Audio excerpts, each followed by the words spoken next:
Hello, everyone, and welcome to episode 3 of the We're Young But Just Us podcast on the Sports Opinions podcast network of podcasts.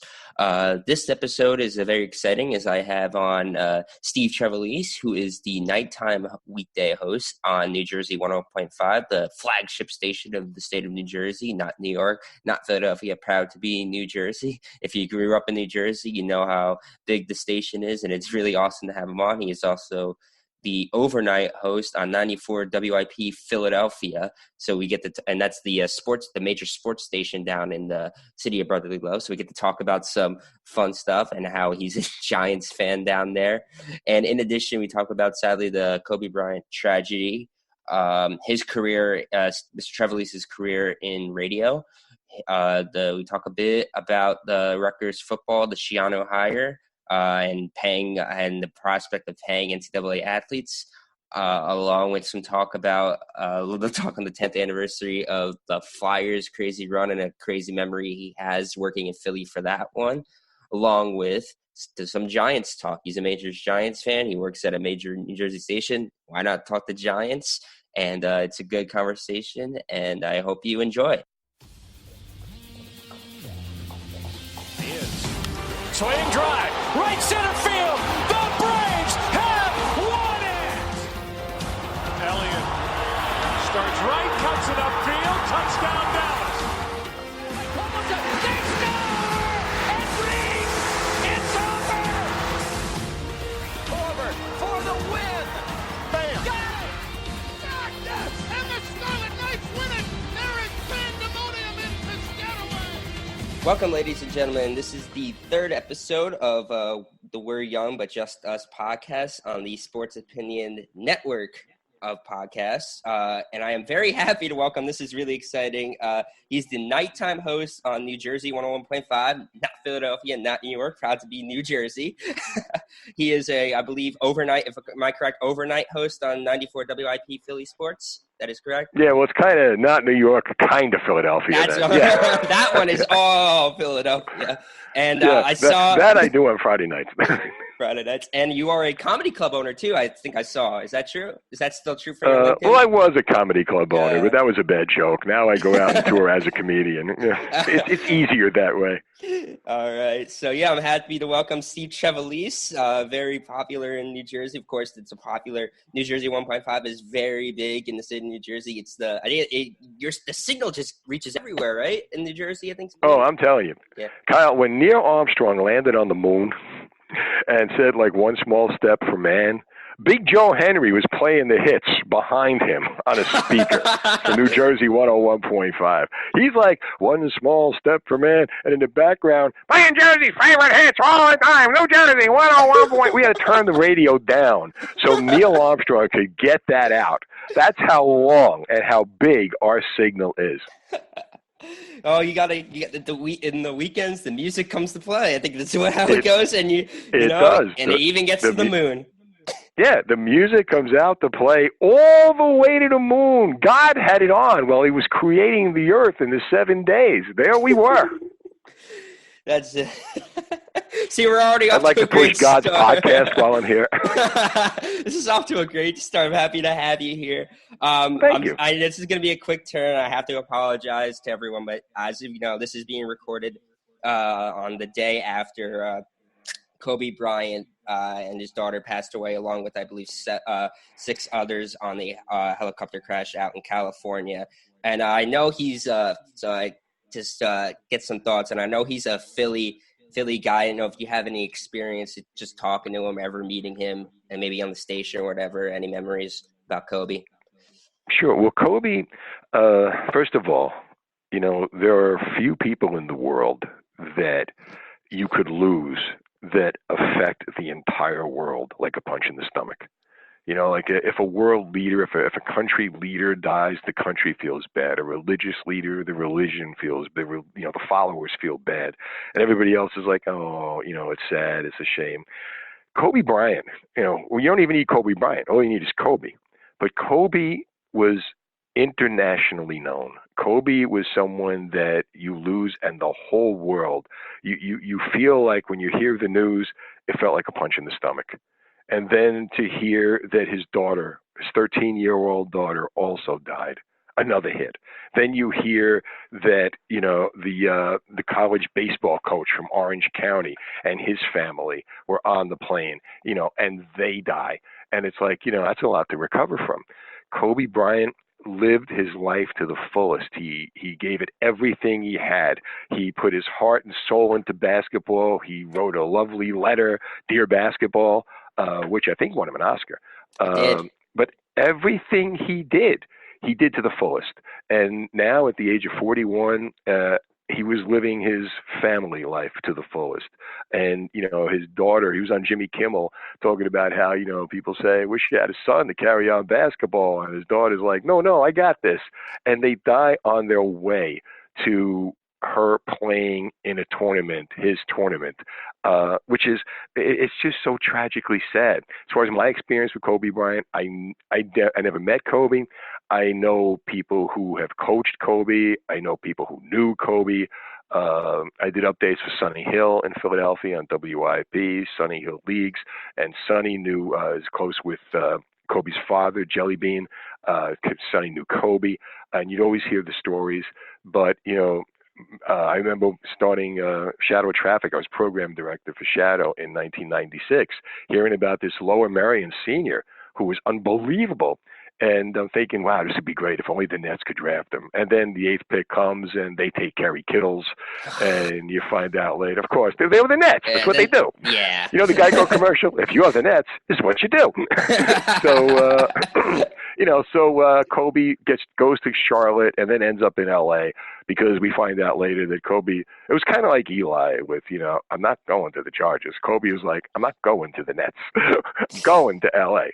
And he grew up a Laker fan, loved Magic, and got to live his dream. What we learned from this is, and I wrote a blog at nj1015.com about it, you have to live your life to the fullest because you never know what's around the corner. 41 years. Kobe Bryant, lived 100 years in those 41 years. And it's so sad that we're not going to see what he would have done beyond that. It's just, I was just absolutely heartbroken.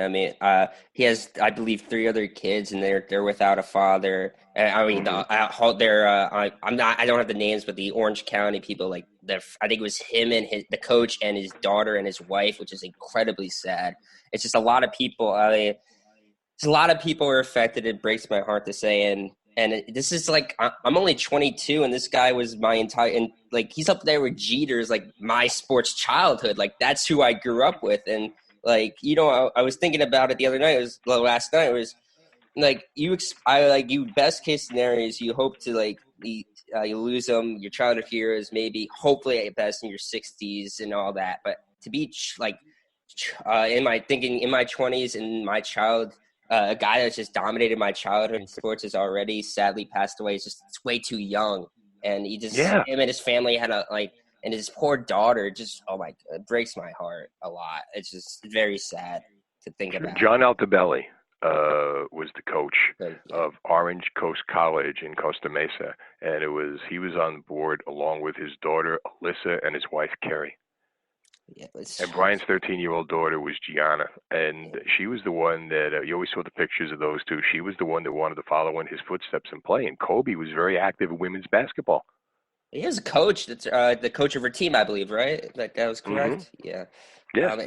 Just the pictures of her, and I saw with Luka Doncic, all those, the conversation between Kobe and her. It was a meme for a while, a couple weeks of him just explaining something, or people would insert a funny joke about explaining something to somebody, and it's just those images. It's they had a strong bond, and it's just they're gone way too soon. Yeah. And then you find out that the plane, they had grounded the police had grounded their helicopters due to fog. I've never been a fan of small planes and helicopters because, I'm a music guy, a huge Buddy Holly fan. I knew. I was thinking that too. Yeah. And then you get Stevie Ray Vaughan. It's, to me, I'm not getting in a helicopter. I'm not getting in a plane, a small plane. But but then there are people that on the other side of that, and well, they fly all the time. They get it happen. Kobe's been taking a helicopter for what years? He took it when he played. It was his helicopter, I think, right? So, just like an automobile accident, these things happen. But for me, it's just frustrating. Frustrating. I would never have, and I don't know what the story was, but the slightest. Oh God, I think I see a little bit of fog. I think I saw a raindrop. Now we're not going up. I mean, I'm crazy. Protective. I've always been.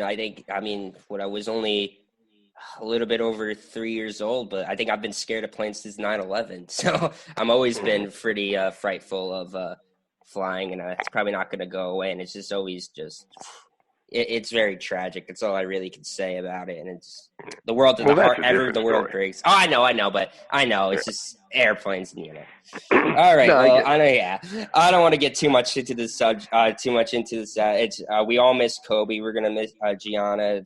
You have the names in front of you. I apologize to not have the names the names in front of me. But the world's heart breaks, and we're definitely all gonna miss. We're all gonna miss Kobe Bryant. My thoughts go out to everybody's family that's been affected by all of this. Sadly, got to move on now. But let's dive into what I originally on a brighter note. On a brighter note. I know it's tough to move on. Your radio, basically your radio career. You're known now for just how did it all get started? Because I think you said WIP came first. No, I started a long time ago. I've been at this for like 40 years now. I didn't go to college. I went to college for 3 days.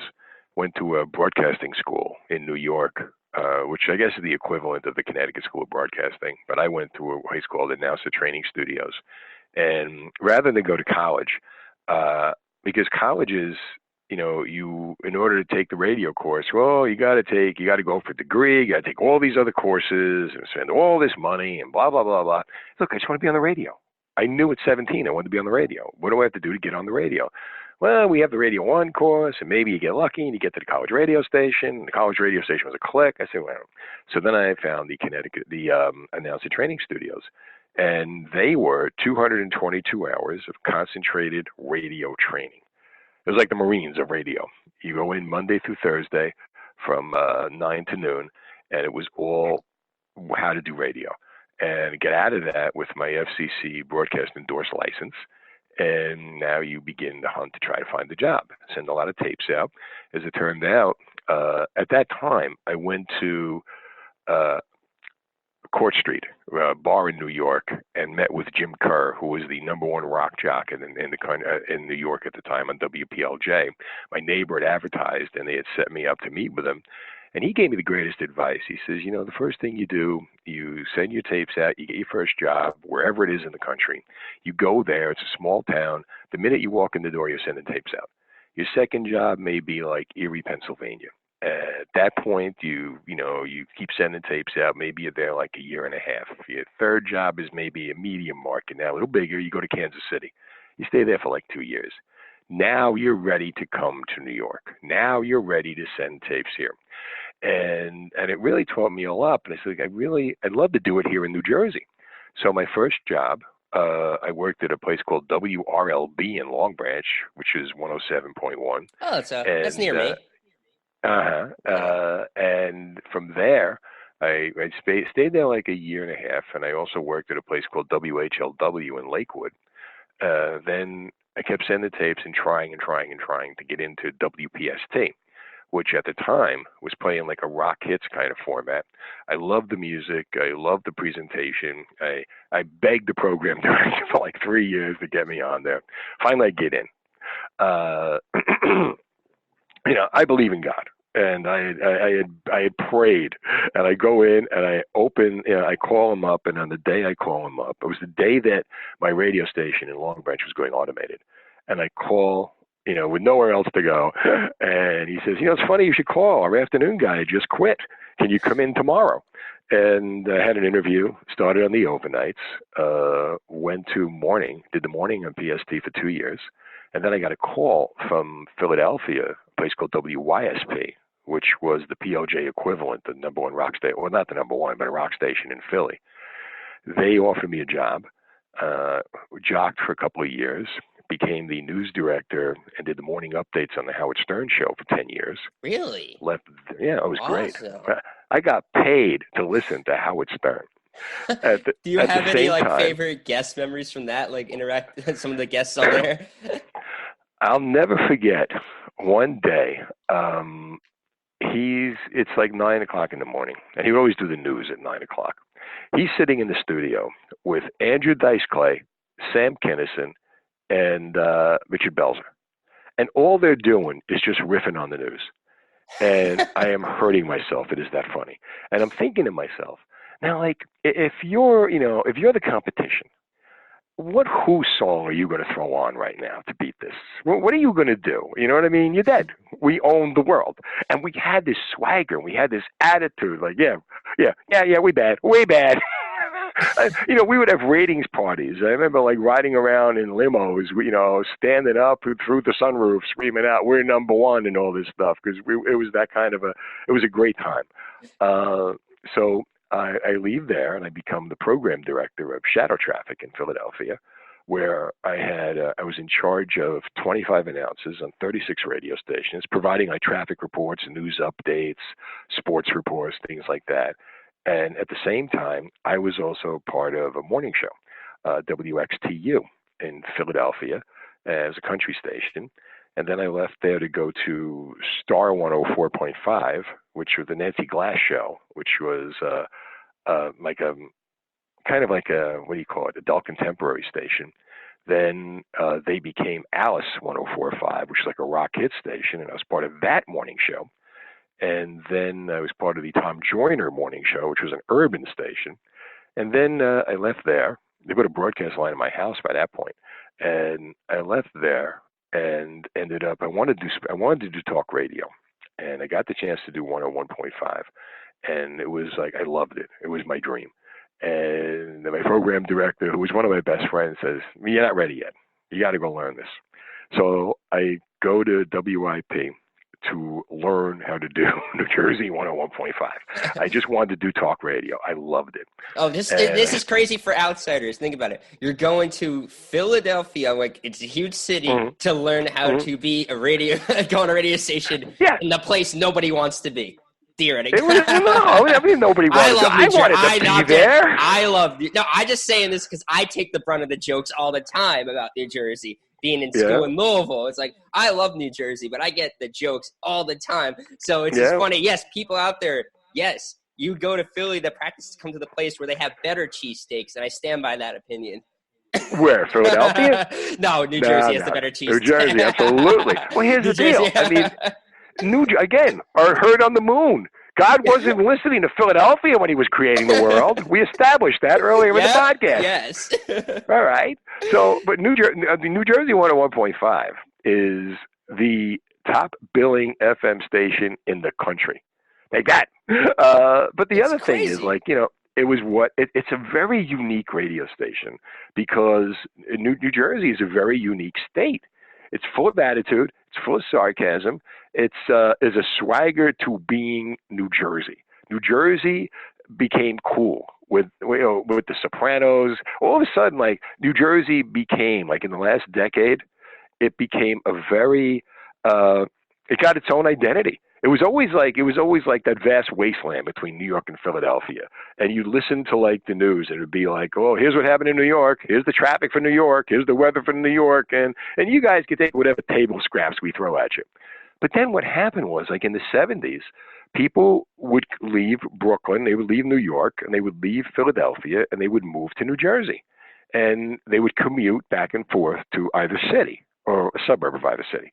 Then what happened was so many people came to New Jersey that actually now Central Jersey has been created as a territory. Central Jersey a lot of them exists.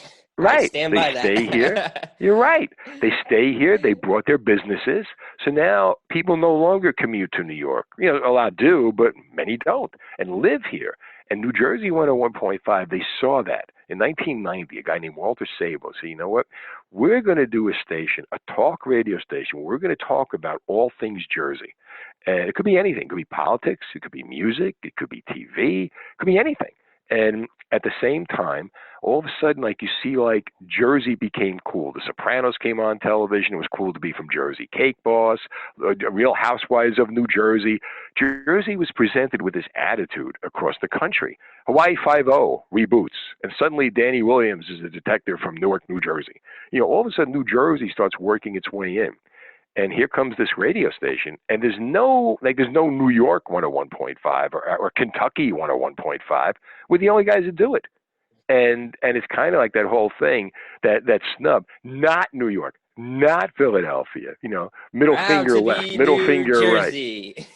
Yeah. That's just my entire childhood growing up. My dad would just listen to when we were going on trips. He'd get the traffic going on, see what determined going to Florida, taking the Turnpike or 295, and just that would be in my head the entire time. Not New York, not Philadelphia, proud to be New Jersey. And I just love that identity with you guys at the station. Just like it's awesome to be New Jersey. Everything about that. And that's why I wanted to be there. So I worked at, I still do WIP. I work there from, doing the overnights, like weekend overnights and updates during the week. Because I spoke with my boss at the time was a guy named Tom Bigby. And I had done updates on the Stern Show, like I said. So, I was known for doing updates and doing traffic reports. So when I got there, he said, listen, you need, in order to do sports radio, you need a sports identity. You've got a jock identity. We know you with the music. We know you with the traffic. We know you with the updates. We need to know you with the sports. So for a couple of years, I did updates and just did the sports updates, and then started doing talk, because by that time I had the update cred. I had the sports knowledge, you know what I mean? We hear them during the week. I was doing like the updates on like the midday and the afternoon shows. So I was getting that credibility. Then I started doing talk. And, then I got the chops. Then, just from the repetitions, from working it, from learning how to do it, there's really a craft to doing talk radio, as you know. And then we go, when 101.5 came up in 2010, I go back there. All right, now you're ready. And then it came in 2011. It's great. I'm not familiar with the older shows. Who'd you replace? Like, are you familiar with show? Because I don't know that time's like 7-Eleven. I don't even know who's nighttime. No, that's okay. A girl named Michelle Jerson. Yeah. And Michelle was really good. At the time they were doing passion phones, and it was all kind of like, not so much sex talk, but like relationship talk. And then they wanted to go Jersey, and I was brought in to do the Jersey talk. And Michelle was really good. Oh, yeah. So you were at New Jersey, and of course, if you not familiar with his show, it's a lot of course, like he said about New Jersey 101.5. It's a lot of mix of politics, just random topics about New Jersey, pop culture, and all that. And the funniest thing about 101.5, I believe, is for Trev's show is the poll questions that I'll find. And when did you start deciding to do that? The little poll questions. Well, it is. We're required to write 2 articles a day for our website, nj1015.com. They put a lot into the website. It gets 1 million hits a month. Who else does that? And so we're required to write 2 articles. So a lot of times, what's great about the poll question is I'll go on Facebook. I've got 5,000 Facebook friends. I got like 3,000 Twitter followers. And I'll go on and I'll throw it out there. And a lot of times, like, you kind of train your audience the same way you train your audience on the radio. Like, my audience is very sarcastic. They're funny. A lot of comedians listen. They'll call in. I do comedy. But a lot of my Facebook friends, or a lot of my responses are the same way, because they'll see what everybody else is writing. And there's a lot of creativity there. So why not mind that? So I'll throw a question up. Like I did a thing, what else do we do better? Like New Jersey's has the greatest cheesesteaks. We have the greatest bagels, right? These 2 girls took over the NJ.gov Twitter account, started putting this stuff out, trolling That's people. Been amazing, by the way. If anybody that hasn't been following that, and who else but New Jersey that do that with their official Twitter account? Exactly. So then I thought, all right, what else do we do? Taxes, corruption. And it was great. So how do you not touch that? So what I do is like, I'll put that out there, and then I'll take the best ones and I'll write a blog about it. Donald Trump in a word, and I'll take it, and I'll write a blog about it, and then I'll take it to the radio. So now, like while I'm talking, while I'm waiting for the calls to come in, I got something to play off of. It gives you material. It's awesome. Yeah, it's beautiful. Man, what's the most? I'll do this one first. What tops your mind of the most ridiculous question that you've asked, like that led to the most ridiculous session of radio? Like anything that just like, wow, this got ridiculous, or like this is crazy. The responses Well, you know what? and all a that. lot of it. Yeah. A lot of it goes that way. You don't mean for it to go that way, but you never know where it's going to go. I mean, I've done like, they want to legalize marijuana in New Jersey, so I'll do like, what's the best thing you've ever eaten stoned? That'll blow up the phones. Yeah. Well, yeah, New Jersey makes the best what? What else do we make better than anybody else? And then the answers that come in from that will go nuts. Donald Trump, basically, if you had to describe Donald Trump in one word, there was a story, I forget what the story was where I got it from. Something about, one word answer for somebody. So I said, if you're going to describe President Trump in one word, what would that word be? That went nuts. And, and then they give you the word, then they explain it. And that's kind of like what the show is. You can't just be informative, you got to entertain. And, when you have your audience, you're preaching to the choir. I was having dinner with my boss at the time, this guy Andy Bloom, who's like a radio genius. And, he was the guy that helped bring Howard Stern to Philadelphia. And I remember being on Howard's, listening to the show, thinking like, this is Big Brother. This is, what's Big Brother? There's that voice that's on your screen and just tells you what to think all day long. And at the time, that was Howard. 4 hours a day, you got Howard on your radio telling you what he thinks, and so many people would adopt his opinion. I'd be out doing appearances for the radio station, and we'd bring up, the news, because I do the news, what do you think of this? What do you think of that? And I'd say, what do you think? And they would like parrot back to me what Howard said that morning. And I said to my boss, over dinner, I said, we are the rock stars. We tell them what to think.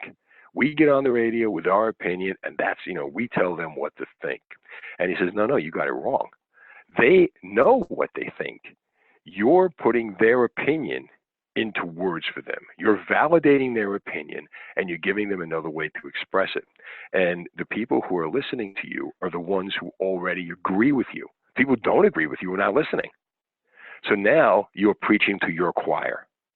And then you develop your choir, you develop your audience by what else you bring to the table, knowing the parameters of who you're talking to.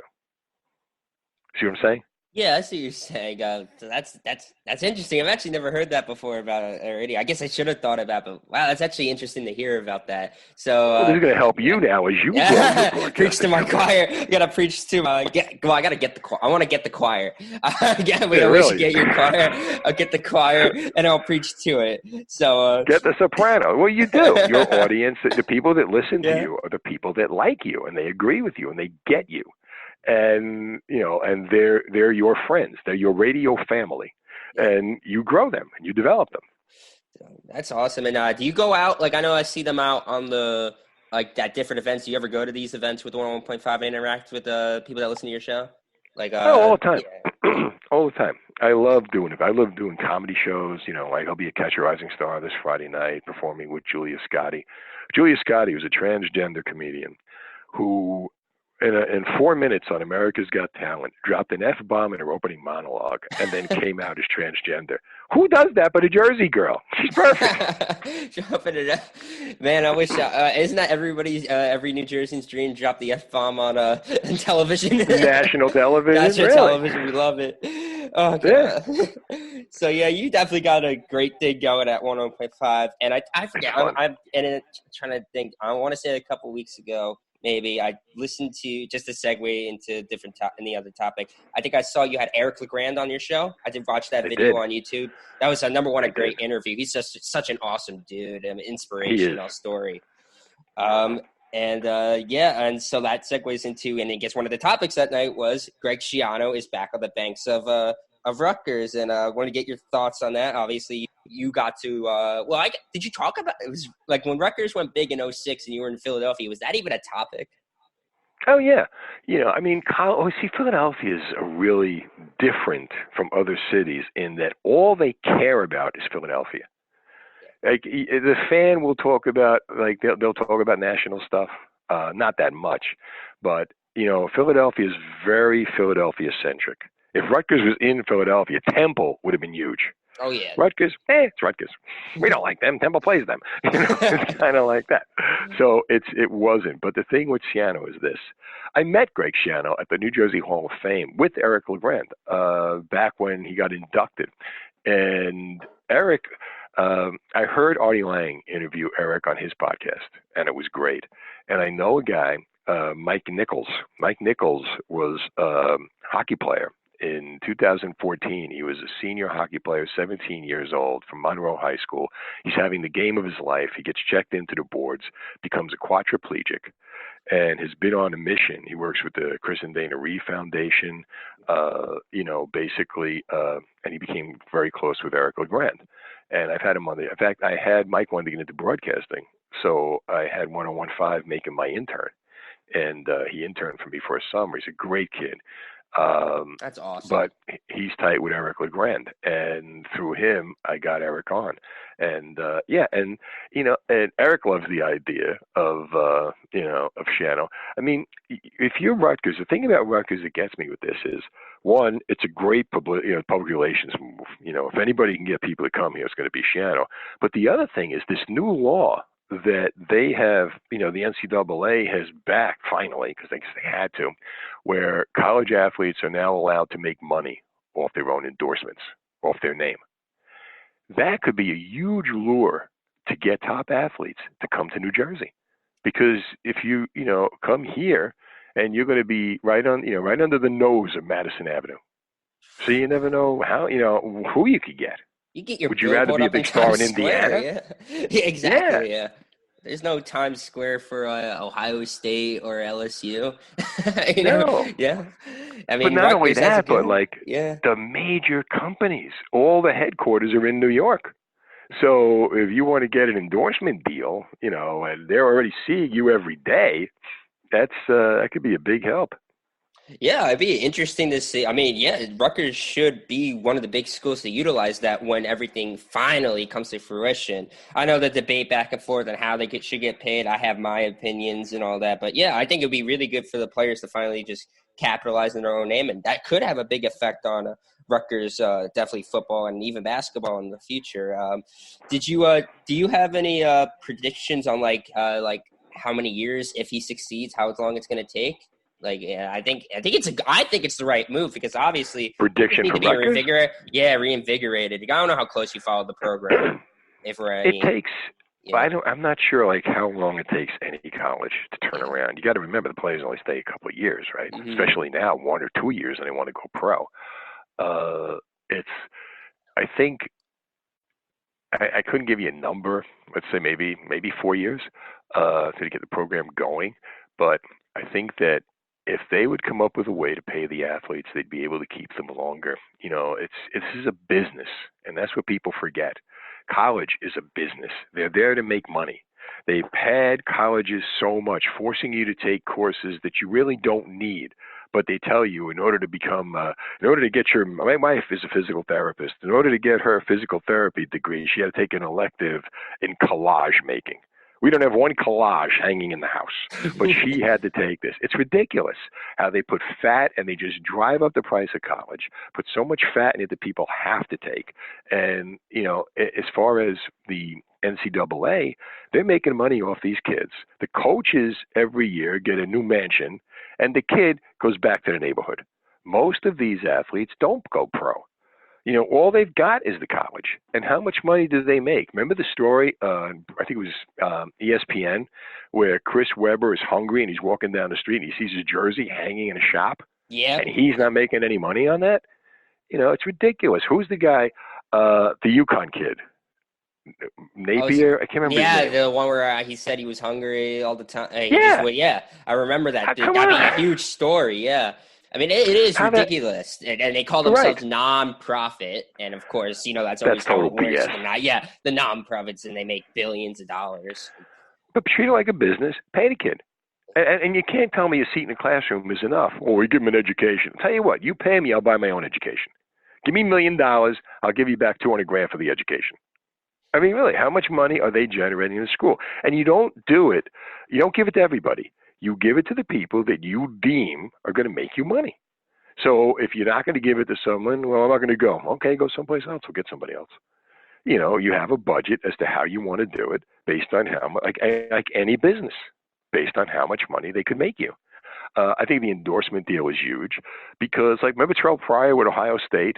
And he got in trouble because, so what? If a kid on his off time wants to go take pictures at a car dealer and they're going to give him a car to drive, so be it. Or a restaurant endorsement or whatever. It's their likeness. They should make money off of their license or their own likeness. And it's not easy to balance school, as well. School practice is a full-time job. Athletics is a full-time job, and maintain a grade point average. They should give them. I'm totally on board with the endorsement deal, and I think it's only the beginning. It's going to be I think it's going to be an extremely messy process. I think everybody does, but I'm just hoping the best comes out for the players because they've been given the shaft for as long as the term student athlete has been around. So there's something should come up, especially a lot of as you said, a lot of these best athletes come from the inner city and all these areas, and they deserve. And to get a little cut of this huge industry that's just You see what the NBA is doing? Adam Silver says, you know what? Instead of going for a year in college, come to the G League. We'll give you $125,000 to play in the G League, and hopefully you go to the NBA. So now if I'm a kid, do I want to go play in Kentucky for a year, make Calipari or whoever's there a lot of money, or I'll get my own $125,000, go to the G League, and have the pros see me there. So they're going to have to come up with some way. It's only a matter of time. You see more football leagues coming up now where kids are going to have more opportunity to make money playing professional sports, and the NCAA is going to have to compete with that. Competition drives out change. It's always how it works with in terms of in business. Competition's good because it drives up the best in everything, and hopefully that gets changed. So. Yeah, I mean, I hope for the best with that, and players definitely deserve a piece of the pie. I know you said before you didn't really weren't too versed in college basketball. I want to let you know this one fact about New Jersey basketball right now. Okay. Rutgers and Seton Hall, as it came out today, are both in the top 25. NJIT is one game out of first place in the A-Sun. Look at you. Princeton is tied for first in the Ivy. And Monmouth is first in the other MAC, the NCAA, and that is I think we're looking at 5 potential NCAA tournament teams for the state of New Jersey, which is absolutely ridiculous. If that were to happen, it's awesome. It is awesome. I mean, Rutgers. I don't know how much you've been following it, but Rutgers. We give away tickets to Rutgers on Trivia, my nighttime show. Awesome. Pikel has turned it around. They have 15 wins through 20 games is better than their last year's record where they went 14-17. They're looking for their first over 500 record since 2006, their first NCAA tournament since 1991, and everything's looking up for them. Seton Hall's in number, I think they're in the top. I think they're 10th. They're number 10 still, and they're predicted to go to the Final Four by a lot of coaches. And I would love to see New Jersey basketball just go up there with the classic Big Four of Philadelphia. And I love for all these teams to play each other, and it's just great for the state and to see all these teams. It's been so long, so we deserve good Jersey basketball. So a little bit on that note for the future. Definitely stay tuned for all of that. So I think a big topic. Just want to get into your, I guess, your Philly career, WIP. You said you were around, so a couple of anniversaries. Of course, the big ones we can only talk about anniversaries for hockey because it seems like everybody except the Islanders around here is just god awful right now. Okay. Yeah, this is the 25th and 20th anniversary of the Devils Stanley Cups in particular. But for Right. your purposes, and this is a lot of people in hockey don't consider this a huge anniversary because nobody really celebrates losing in the Stanley Cup Finals. But in terms of the Flyers, this is a special one. It's the 10th anniversary of their magical 2010 run where they did lose to the Blackhawks. But the run, of course, was capped by Who was the goal? Laviolette was the coach. Yeah. Who was the guy? I forget the goalie that ends up giving. It was like the third string goalie, and oh my God, we couldn't believe it. What I remember most from that series was I think it was down like 3-0 to the Bruins. Yep. And Reuben Frank, who works for Comcast NBC, and he's one of our hosts. And he comes on, they're down 3-0. He comes on the radio. They're going to turn this around and win it. I know it. They're going to turn this around. And they did. Like, wow. Okay, but to be fair, does he say that for every series? No. No. I mean, that's what made it so unusual. He's on the radio. They're going to turn it around. Don't worry about it. They're going to win. And we're like, yeah, right, Homer. All of a sudden, they do. Like, oh my God. They did. Well, tragedy. That's kind of sad for me because one of the teams they beat that year was the Devils in 5. I think in like the first round or something, which always sad for me. I'm a huge Devils guy. But of course, as sad as it is, do you have any funny memories from that one series, or maybe the Stanley Cup final run? That was my funny memory. That was my funny memory. That's just ridiculous. I mean, that was a crazy, crazy time, and of course, you got to be a part of that. And I guess since we're on the topic, do you have any? Since you are Philly radio, anything crazy about this? Any fun Super Bowl memories you have from being in Philly radio? Because come on, it's the first Super Bowl ever for the most craziest fan base in football. The fan who was so happy he ate horse poop. Yep, that one. That was ridiculous. Did you were you on the radio the day after the night of that Super Bowl? I was on the radio before it. I do the Friday overnight, so I was on the radio like 5 days later. But I got to tell you, I mean, being the Giant fan, I come in. We've been waiting. I walk into a full board. We've been waiting for you. Oh, no. What about 101.5? I mean, come on, half of New Jersey. I mean, that must have been a crazy time, Now, keep in mind, I get to 101.5 in 2011, and the diehard Giant fan is now doing Jersey radio, and they said, go have fun, and I did. So, I guess, why not? Let's segue right into that. I think my last topic I want to cover is since you're talking about 2011, Eli Manning, of course, is just retired, and I'm guessing since you're at 101.5, that must be like one of your favorite times is that last Super Bowl run. I mean, it was amazing both times. And they ran the NFL Network the week before the Super Bowl runs all those Super Bowl 30-minute specials back to back. And when you watch the one in 07, just the way they did it, and again in 11, both times the game opens. The first game opens with Eli doing like a 10-minute drive to open the game and get a field goal. Both times the Giants had to come down and score with like 2 minutes left in the game, and both times they did. They needed a touchdown. And, the first game, of course, you had the helmet catch. But keep in mind, if you look at that helmet catch, and I've read so much about that, Eli was like most quarterbacks would get out of, a sack attempt and go forward, try to get yards. Eli went back, and he retreated, and that's when he saw a white dot. It turned out to be David Tyree and threw the ball. And again, with, floating the ball in the end zone to Plaxico Burress. And then you go back and you look at the 11 Super Bowl, and they had thrown to that same play to Manningham earlier in the game, and Manningham was out of bounds. And Eli made the throw of his life on that Manningham pass, on the sidelines. And even Peyton afterwards they're all talking about Manningham's catch. What about my brother's throw? which was Manning right had in no the choice but spot to it catch needed that to ball. be. Right in the right in the spot. It was amazing. He could have run down and handed it to him. It was that easy. It was that And incredible. and we're talking about like, I don't know, the best defenses of all time in Belichick's teams, and he's making these crazy plays. Well, you see, like in the game, like Belichick is yelling. He's telling the defense on the side, "Okay, make sure you cover Cruz and make sure you cover Nix. Force him to go to Manningham." Okay. It worked.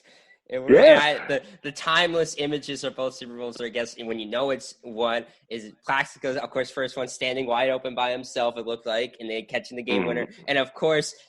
I love it. Was so funny. I guess Bradshaw was like, "We got to run the clock out," but no, and then he falls into the end zone. Oh yeah. Well, what happened was Eli gave him the ball, and he's like, "Don't score." He's like, "What?" He was like, "I was afraid to tell him because I didn't want to mess him up. I didn't want him to fumble, or anything like that."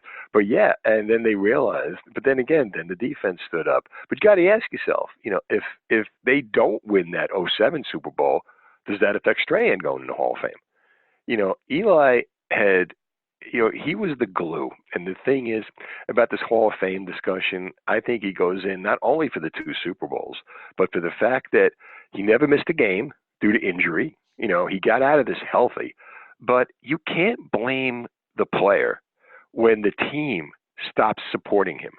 I mean, like, they win the 11th Super Bowl. From 2012 forward, they gave him nothing. They give him Odell in 14, who makes a circus catch that he made a lot of money off of and a lot of publicity. But then really, in 16, they go to the playoffs because they spend $20 million on the defense, and they don't score more than 27 points in any game. Where's your great offense? Because they gave him no help. And the same thing by the time they got him Barkley and those guys, they were trying to push him out the door. So they gave him no offensive line. They gave him no tight ends. They gave him Larry Donnell. I mean, seriously, Eric Flowers, they forced Eric Flowers down his throat and nearly got him killed. And you can't blame Eli for that. So as far as if he retires in 2012, hey, won 2 Super Bowls, a division title, look at this, he's definitely Hall of Fame. But he stays and never put a player down, never had a bad word to say about anybody while he was getting killed. So as far as I'm concerned, he's a Hall of Famer and then some. Don't hang up. I'm going to let you know this terrible information. I am a Cowboys fan. Really? Grew up in New Jersey. I feel bad for you. That's such a shame. Oh, man. Why? So Eli, I think Eli is responsible. I personally don't like Eli because he's responsible for me getting bullied in my childhood growing up. Really? Because I remember the '07 run. I was in elementary school. I was in elementary school. I remember all of this crazy stuff. And, of course, that's all Romo's fault, throwing in the triple coverage. They should have won that game, I think. But then that I was had to what deal Romo with does. the Super Bowl. It's like Geico. If you're Romo, you throw in a triple coverage. It's what you do. Well, how about the fact that they score the go-ahead touchdown, and with less than a minute to the half, Eli's like, "Oh, yeah? Touchdown."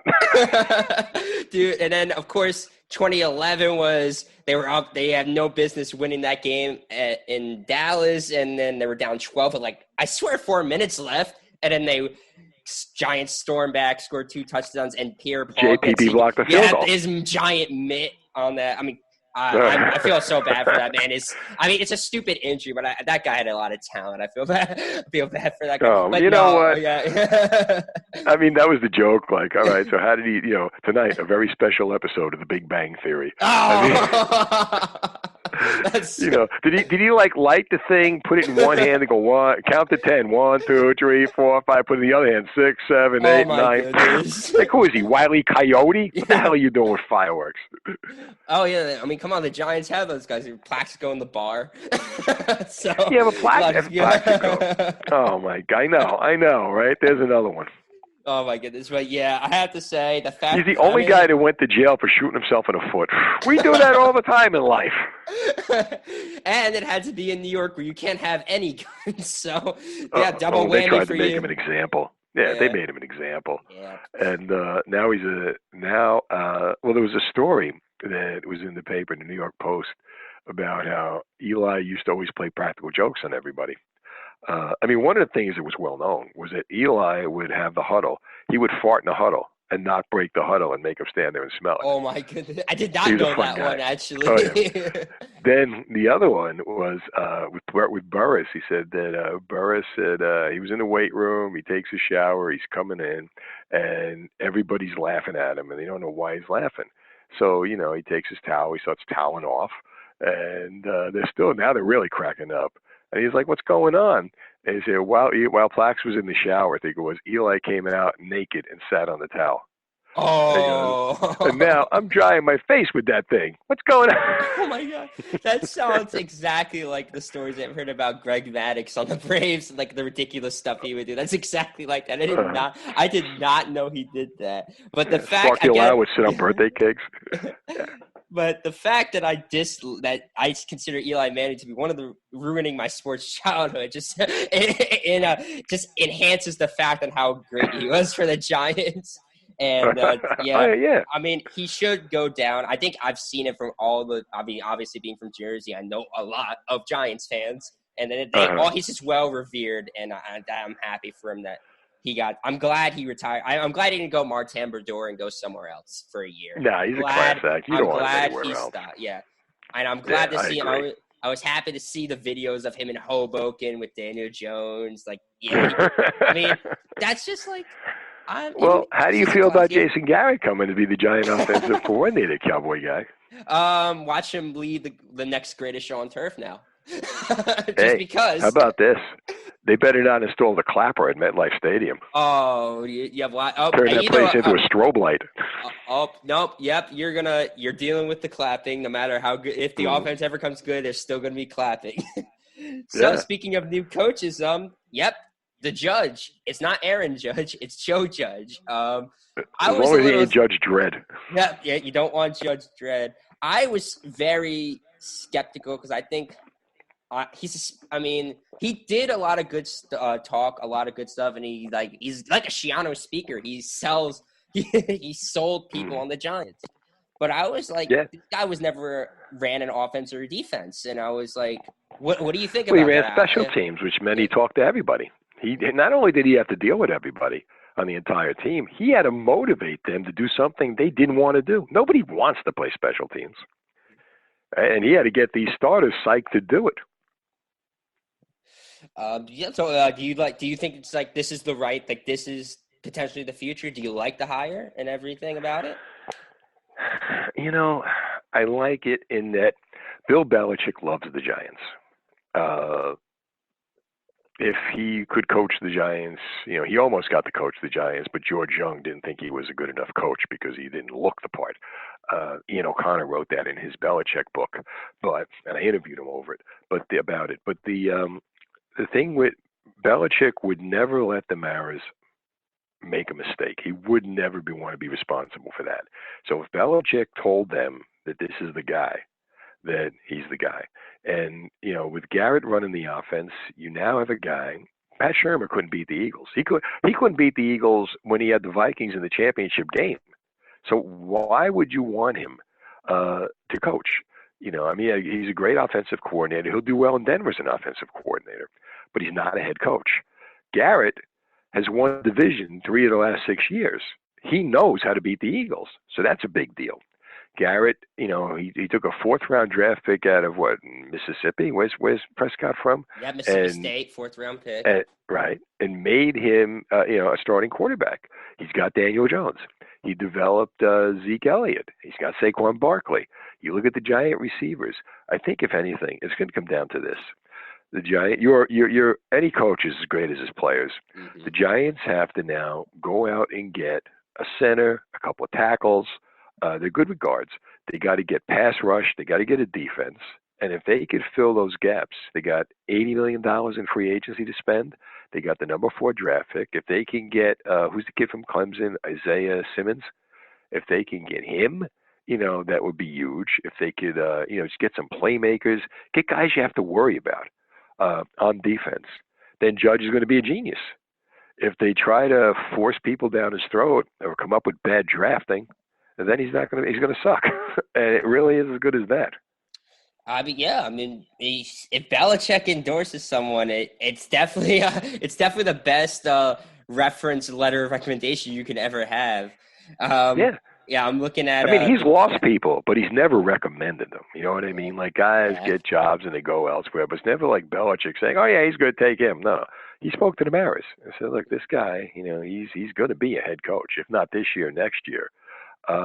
Get in on him." And again, like he's when you looked at his press conference, he's very motivated. He's very, smash mouth football. We're going to run the ball and play defense.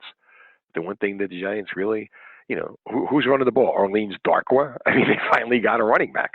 Now you got to get an offensive line for him to run behind. And if you can run the ball, then you've got a great defense because your offense becomes your defense. They're on the field all day. Who do you think is going to win the Super Bowl? Can San Francisco keep Mahomes off the field and just run the ball? And if they do, then they'll beat the Chiefs. Yeah, forgot. Totally forget the Super Bowl's coming up. That's About always that. funny. That there's a Super Bowl coming up. It should be a good one, really It's good so one. But yeah, anticlimactic. oh yeah. I mean, last year was just like, No. The uh, championship weekend is huge, and the yeah, weekend before championship weekend, I love. Like those 2 weeks. Super Bowl is just so. It's 2 weeks. That's a lot yeah, of glitz. They're playing it. Oh, are they playing it today? Oh, okay. yeah. Oh boy, can't wait to see this commercial. It's so like I can't wait for the the 30-minute halftime show. It's so not about the game. Unless the Giants or Eagles are in it and the state shuts down. Then it's a different story.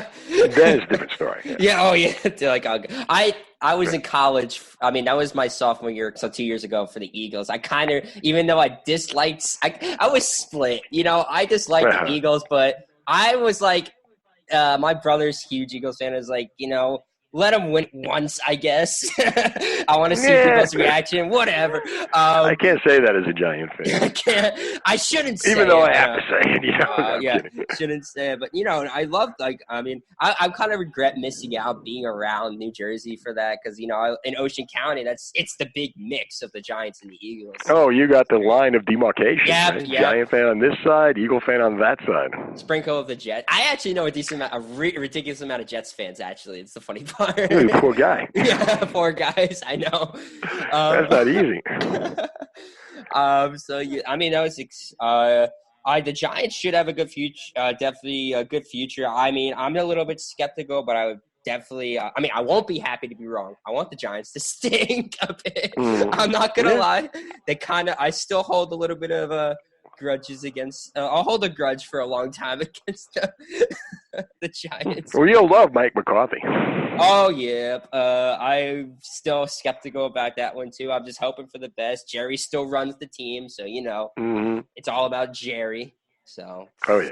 all right. Well, that's pretty much all I have. I thank you very much. Well, we for covered a coming on. lot. Yeah, covered a lot of ground. And of course, you are on 7 to 11 night times on New Jersey 101.5 weekdays. Uh-huh. When Right. it's Monday talk. through Thursday. Yeah.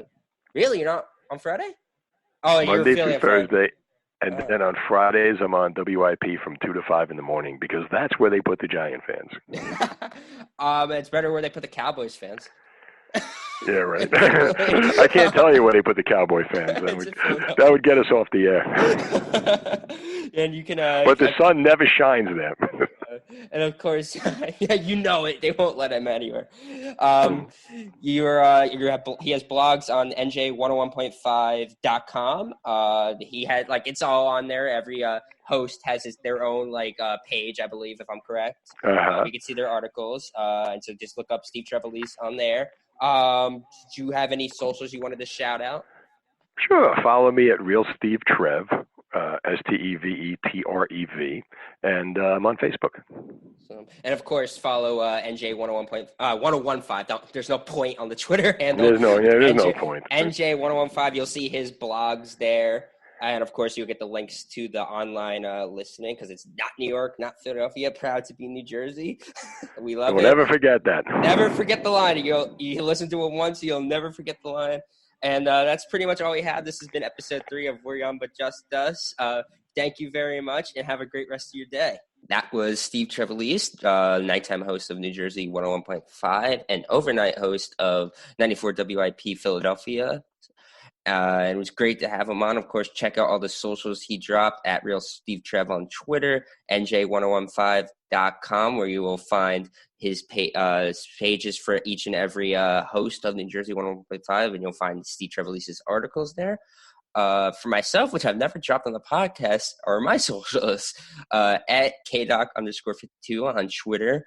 I'm not going to drop any other socials. And then, of course, at Sports Opinions Podcast on Twitter. And, of course, We're Young But Just Us has a blog site, too, where I do blogs on comics and all of it's basically comics at this point. I think that's all I pretty much want to talk about. I'm going to be doing a cool piece on Ultimate Spider-Man coming up in the 20th anniversary. So that's We're Young But Just Us .wordpress.com. I'm excited. Please check it out. And, of course, thank you again for listening. And stay tuned for some more fun stuff.